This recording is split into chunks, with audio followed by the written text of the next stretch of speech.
Good evening, everybody. Paddy here from Paddy's Potato Peelers. Just another wee video. In front of you, you can see my Spyderco Tenacious, which is Spyderco's budget range. As we all know, it's probably the most videoed knife in the knife world. It's a marvellous knife. It's got every right to be sitting there as one of my prized possessions. My kids got me it for Christmas, and I love it. Absolutely love it. It's a great knife. I haven't found any real fault with it whatsoever. It just runs on HCR13, which is absolutely fine. You just have to sharpen it. It doesn't last that long with a sharp edge, but it's okay. It's absolutely fine for daily use, which EDC, which is what it's going to be. Absolutely fine. I have no problems with it. I think my problem comes with the way the knife world seems to be. This is now called a budget knife. Well, now, over here in Northern Ireland, where I am, this can cost me anywhere from 40 to 50 pounds, which is sort of 48 to $55, somewhere around them lines, 45 to $55, which is all right. It's a nice knife. There's nothing wrong with it. And I don't begrudge paying for it. If I'm going to get value for money, well, that's it. It's called its budget range, and it's supposed to be value for money. My argument is that what used to be called value for money, that this used to represent, has now changed. Budget knives from the bigger companies have shot up in price, and I think that's where the problem that I find is with the Chinese knives, that people who don't have to buy budget knives get so angry with other people buying knives that are rip-offs or rip-offs. There's only so many blade designs out there that you can have. And so my argument is for somebody like myself who I rely on budget blades to build up my collection. Hopefully I'll get up there and, in time, as either my love for it grows or my money grows, I'll buy better knives. But at the moment, I rely on budget knives. This now isn't a budget knife. I mean, $45 to $55 is not a budget knife in anybody's life. So my view tonight was just for an example to show what I can get on the budget range that's probably better steels than this, they're just as well made as this, and I use them every day the same way as I use this. They probably haven't got the everlasting factor that this has, but this has been out a long time because there wasn't a lot in its class category, if you like. It was a budget knife when it came out. It was a budget price. Anybody could really afford it, and you didn't worry too much if you damaged it. You just went and got another one. That's not the case anymore. Well, not to me. $45 to $55 is not something you just throw down the drain. So what I thought tonight was I'd just show what I can get as a budget newbie to this art form, if you like, of knives, and I get as much pleasure out of getting a budget knife that I enjoy, that's good, that gives me just pleasure in having it in the shape or form, whether it's copied from somebody else. I'm sorry, I'm just at the camp, buy what you can afford, and at the moment this is what I can afford. So, but what I wanted to show you, I'm going to set this up to the top here. This is, or was, the budget knife of the past. What I want to show you now is the budget knives of the future. And I think they'll last as long because they're proven. They've been out, a while now, and they're proven to stand up to what they're saying they are. There's the first one.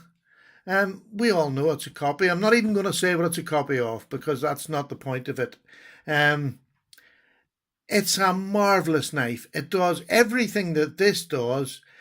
This is a bit heavier. It's a bit more bulky. The blade steel's a bit thicker. Tonight I'm not going to go through all the differences. I just wanted to sort of not prove a point, but I just wanted to show you this is budget knives. So for the price of this knife, I can have this one, which is G10, which is 440C, which I think is a better steel. So I can have that knife. I can also have this knife, which is a Y-start, got the axis lock as well, and the flipper, and it's got D2 steel. Marvellous, absolutely great steel. Holding edge for much longer than this, much tougher, and to be quite honest, I find it just as easily sharpened. With the Spyderco, I've got the Spyderco sharpener. I don't have any problem with this whatsoever. And here we go again. That's not all. And I've done this this is actually under the price of what I paid for this. Here's another one, which is my favourite at the moment, which is the one I showed in my first video, the little delicate knockoff with a forward choil. So I can have these three knives for the price of that one. I can have a bit more, but just for argument's sake, I think you'll find that's quite a compelling argument. So unless the likes of Spyderco are going to leave their more moderate buyers on the side of the road now, they have to do something to fight against this. Because you can't say, oh, that's all right, they're all made in China. So is this. This is made in China in probably the same factory as one of these. So my argument is, as a budget knife user, as somebody who's trying to get into the business, or not business, to get into the hobby of knife collecting, are you going to price us out at the very beginning so that we can't evolve, we can't get that hunger and passion? I love these knives. I sit and play with them and flick them. As much as you do your £500 custom knife, I do the same with these. And I get such pleasure out of it.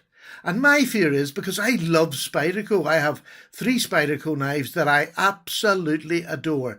They're brilliant knives, including this one. But to call it a budget knife when I can have these 3 in place of it, it's not a budget knife to me anymore. Spyderco are taking the younger generation, the kids that maybe don't have as much money. This world's economically, it's quite difficult at the moment. So families can't give the kids money. So you're not going to get the young ones coming in because they're priced out. They're priced out of the budget knives from their own country. And that's not right. As I say, this is made in China. It's a lesser blade steel, in my opinion, than these 3 knives. These 3 knives are just as well made as this. In fact, some of them I do believe are probably a bit sturdier, a bit better.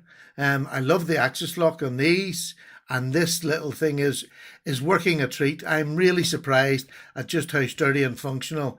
This is the biggest shock to me, and I can buy this now for £8 on GearBest, $10. So roughly £8, £8.50 on GearBest at today's prices. So if you take that all in consideration, my argument is, please, Spyderco, they're bringing out these new knives, the Pole Stars and things like that I see. They're $60. I mean, that's just, that's 50 quid. What's budget about that? Where have we lost this art of budget? Or is it just the knife world that's losing the plot a wee bit because of all these great customs out there, because people showing off the great customers? Maybe in the beginning there wasn't as much custom knives and people not settled, but enjoyed the pleasure of just knife collecting. It wasn't a big money outlay. Or maybe it always was, I'm not sure. I don't know what the answer is, but I do believe to call this a budget knife when I can have these 3 is not right. So, I'm open for discussion. I'm open for a good argument down below, because I'm sure there's people that don't agree with me. So please, let's have a chat down below and tell me I'm wrong to expect to be able to buy 3 knives of the quality of these 3 knives for the price of one budget, and I'll use that budget knife from Spyderco. Let's have a talk down below. Let's have an argument. Okay, look, thanks very much indeed. Again, I'm not out to cause controversy. I'm just trying to talk. I'm trying to understand why everything has to be so expensive when this is made in China and so are these 3, and they're at least a third of the price of this. That's budget, that's not. So are we going to call this a mid-range knife now and these budget? I don't know. So I'll leave that with you, folks.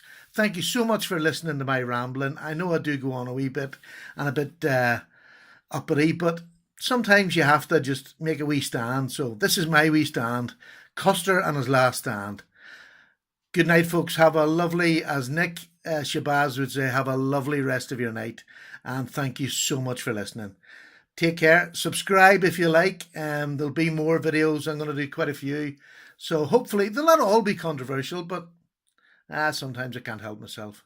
Take care, folks. God bless you. Night night. Bye.